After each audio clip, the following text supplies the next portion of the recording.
Aran hag an ejen, la grenouille et le bœuf e galek. Aran, velas war ar prat, un ejen bras, a magen mat. Iz o bihan, evel ur vi. Ouz an ejen, en deus a vi. Hag e poent, hag e c'hwez, evit kaout men a pouez.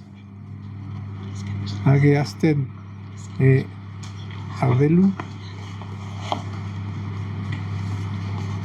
War c'hoarig vat, taol da zelou.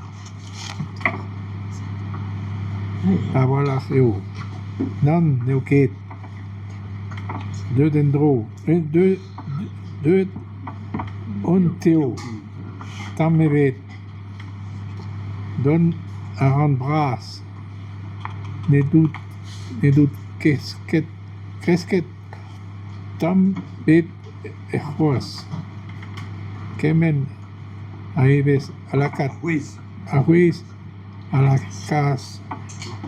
Me krevas hag e vervas.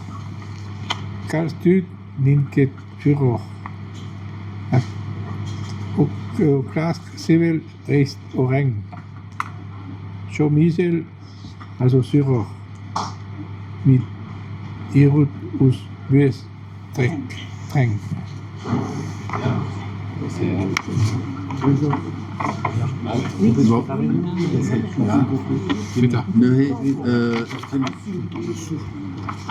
Et Arvelou, 107 et Zéo et Arvanou.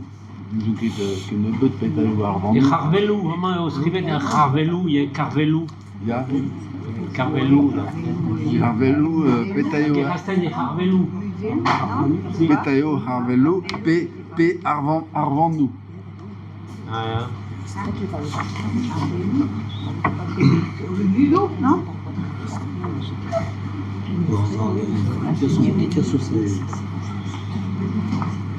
et Harvelou. C'est pas Ludo? Et Rasten et Harvelou. Ludo? Et à 107, il y a au Chinchet, à Ronde, par de 107 et à Gouest.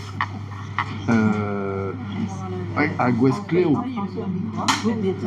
Pétayo, un singulier de Gouest Cléo. Grenouille. À Ouesca? À Gouest Cléo. Ah oui, mais du coup, à Ouesca? À Gouest À Cléo. Ouesclevet do Cudiat. Westclevet. Ouesclevet et Ah, il y a Cudiat. Gouest Cléo qui est de Liester. Non. Et À Gouest Cléo. Ouesca, c'est une grenouille. À moment, par en grilladure et au blé de la quête, grenouille verte, ronde, Ja. ronde et rondette, Et puis, ça me et à rousse, couesclair, couesclaine.